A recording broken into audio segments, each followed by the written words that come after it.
Okay guys, ito yung part 3. Hindi ko nasabi sa part 2 eh. Bali, papakita ko sa inyo.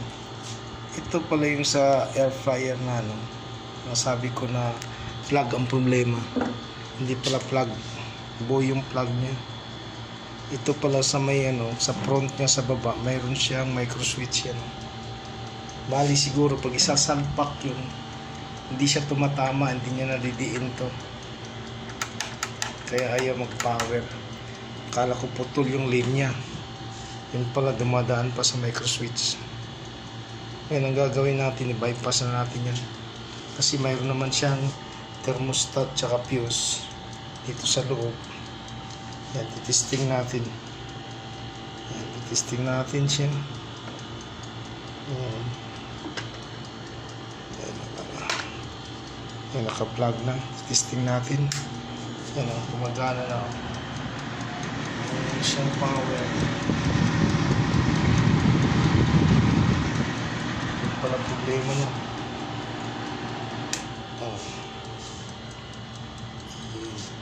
Ibig sabihin ito ang problema. Dati kasi may ginagawa ko sa taas ang problema eh. Dito. Dito nilagay yung micro switch. Dito pala sa brand na to, dito nilagay sa baba. Kaya pwede nating tanggalin to. Wala na yan. Bypass na natin. Okay. Yan siya. Ay, siguro pag sarado nyo, ayaw mag-contact. Kaya walang power. Ayan, i-arrange na lang to. Kitang-kita na. Yan, tingnan mo. Ulitin natin. Bali, ito sinasabi ko sa part 2, sira yung kable, hindi pala. Ito, bypass na natin yan. Hanggang dyan. Punta dito sa timer. Sa testing natin. Huwag na natin testing ng palag.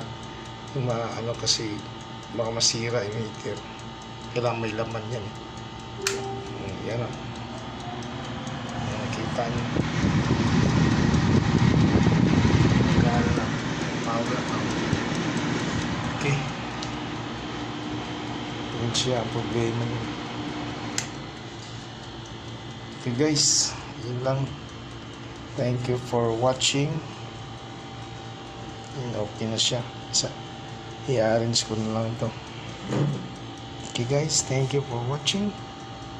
Bye bye. Please like and share.